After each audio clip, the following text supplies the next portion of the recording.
All right, let's dive into a strategy that could completely flip how you think about building wealth from a regular 9-to-5 job.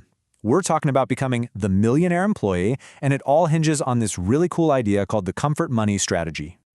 So, let's just get right to it with the big question, the one I bet has crossed your mind 1,000 times. Can you actually become a millionaire just from a salary? I mean, for most of us, that feels like a total pipe dream, right? Well, the answer might actually shock you. Yes, 100% yes, it is totally possible. But let's be real, this is no get-rich-quick scheme. It's built on the old-school stuff. Good old hard work, some serious discipline, and yeah, a ton of patience. Now, if you are sick and tired of hearing that same advice, just cut back on lattes, pinch every single penny, basically stop enjoying your life, then you are going to love this. This strategy isn't about making yourself miserable. It's about a complete shift in how you look at money.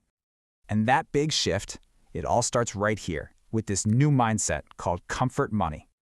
So, what on earth is comfort money? Simple. It's the chunk of cash you decide you're going to save or invest every single year. But here is the absolute game changer. You figure this number out before you even think about your rent, your bills, or your groceries. You're literally paying your future self first, and it's baked right into the plan. The entire philosophy behind this is built on a really simple but honestly a pretty brilliant analogy. You need to treat your money exactly like you treat your time. And let me show you what I mean by that. Think about how you plan out a big project. You don't just plan to work nonstop, right? You instinctively factor in breaks. Time for lunch, a coffee break, just a minute to breathe. You figure out that rest time, and then you add it to your work time. Well, the comfort money strategy is the exact same logic for your finances. You figure out your savings goal first, and then you add your living expenses on top of it. And this brings us to the first practical step, the place where this all gets real. And honestly, it's where most of us get it wrong from the very beginning. Salary negotiation. I mean, think about it.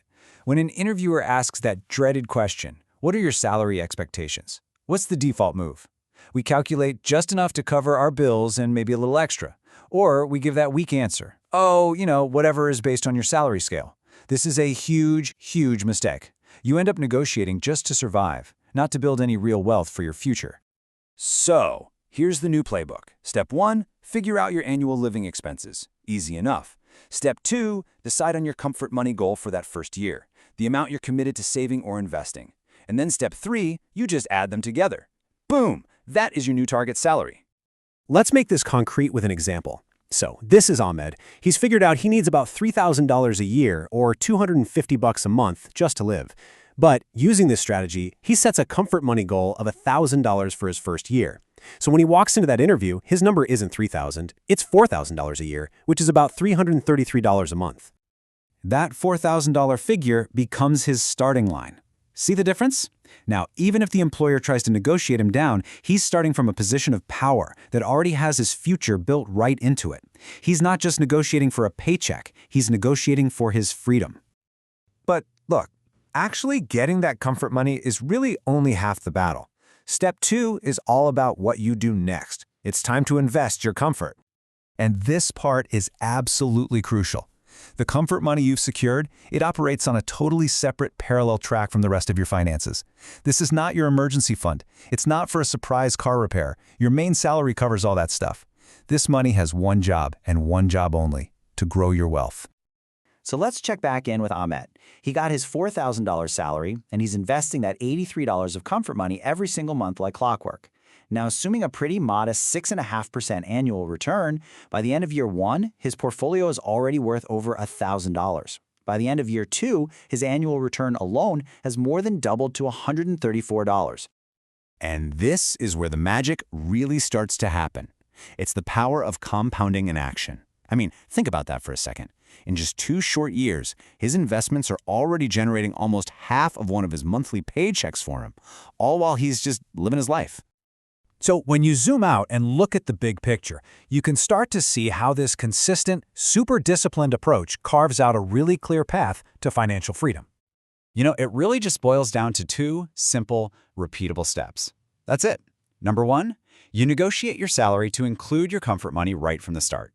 And number 2, you invest that money consistently and just have the patience to let it do its thing. So what's the big prize at the end of all this? Well, if you stick with this discipline from the start of your career, you're not waiting around until you're 65 to retire. You could potentially hit your first million and reach financial freedom sometime in your 40s. This whole thing is about taking back control. It's about building a future where you are not dependent on some company pension or a government program that may or may not be there. You're building your own retirement on your own terms, one paycheck at a time. So when it's all said and done, the journey to becoming a millionaire employee doesn't start with cutting back. It starts with a simple but incredibly powerful question you ask at your next salary negotiation. It starts with asking for what you're truly worth, both today and for all of your tomorrows. The only question left is, what's your number going to be?